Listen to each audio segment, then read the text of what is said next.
আসসালামু আলাইকুম ওয়া রাহমাতুল্লাহি ওয়া বারাকাতুহু। আলহামদুলিল্লাহ, আমরা আজকে যে পড়াটা তুলে ধরব আরবি শিক্ষার ক্ষেত্রে অত্যন্ত গুরুত্বপূর্ণ একটি বিষয়, যেটা হচ্ছে মাখরাজ। হরফ উচ্চারণ এর স্থানকে মাখরাজ বলে।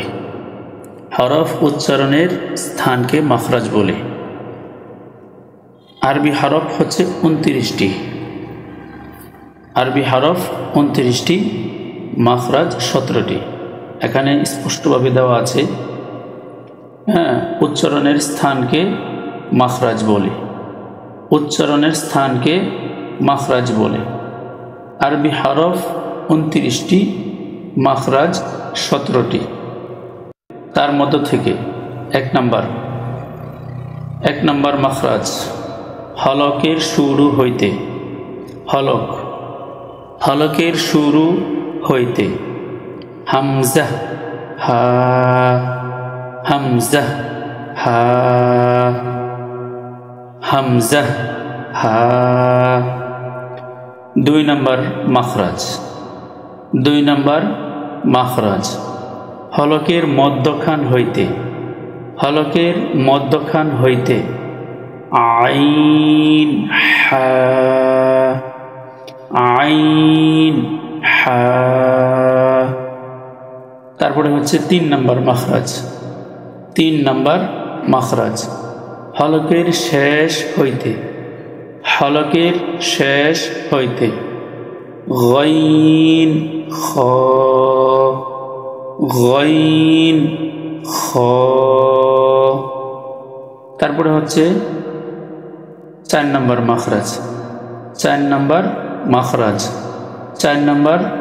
মাখরাজ জিহ্বার গোড়া তার বরাবর উপরের তালুর সঙ্গে লাগাইয়া 2 নুক্তাওয়ালা, এই যে কফ, 2 নুক্তাওয়ালা কফ। আবার বলে দিচ্ছি, আমরা আজকে পড়ব মাখরাজ। এই হচ্ছে মাখরাজ। উচ্চারণের স্থানকে মাখরাজ বলে। আরবি হরফ 29টি, মাখরাজ 17টি। আরবি হরফ 29টি, মাখরাজ 17টি। 1 নাম্বার মাখরাজ হলকের শুরু হইতে।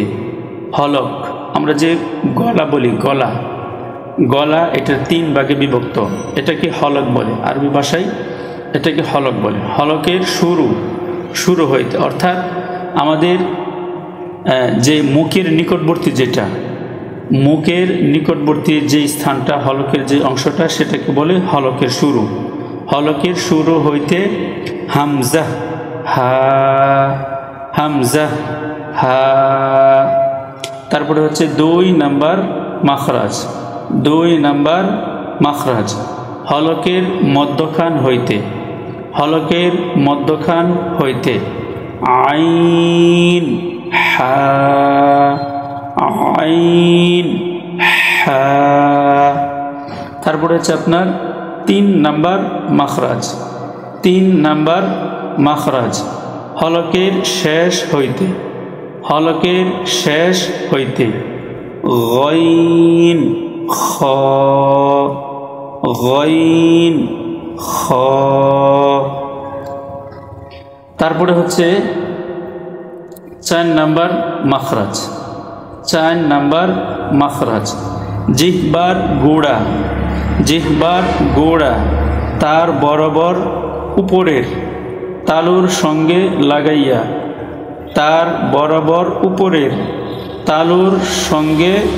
লাগাইয়া, 2 নুক্তাওয়ালা। 2 নুক্তা বলতে যে উপরে যে 2টা ফোঁটা, এটাকে নুক্তা বলে।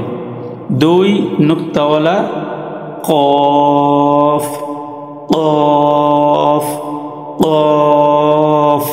এটা হচ্ছে কফ। আবার হরফগুলো বলে দিচ্ছি। 1 নম্বরে হচ্ছে হামজা হা, হামজা হা। আইন হা আইন হা গাইন খ গাইন খ। 4 নম্বরে হচ্ছে কফ কফ। আলহামদুলিল্লাহ, আমরা যেন একটু সময় এখানে লাগিয়ে আমরা যেন পড়াগুলো সুন্দর করে আয়ত্ত করতে পারি। কারণ হচ্ছে আরবি হরফ, আরবি শিক্ষা, এর পিছনে মাখরাজ অত্যন্ত গুরুত্বপূর্ণ। আমাদের মাখরাজগুলো যদি সঠিক হয়ে যায় তাহলে আমরা যে কোনো সময় যে কোনোভাবে হরফগুলো সুন্দর করে উচ্চারণ করতে পারবো ইনশাআল্লাহ। আল্লাহ তাআলা আমাদের সকলকে মাখরাজগুলো শিখার তৌফিক দান করুক, আমিন। আসসালামু আলাইকুম ওয়া রাহমাতুল্লাহি ওয়া বারাকাতুহু।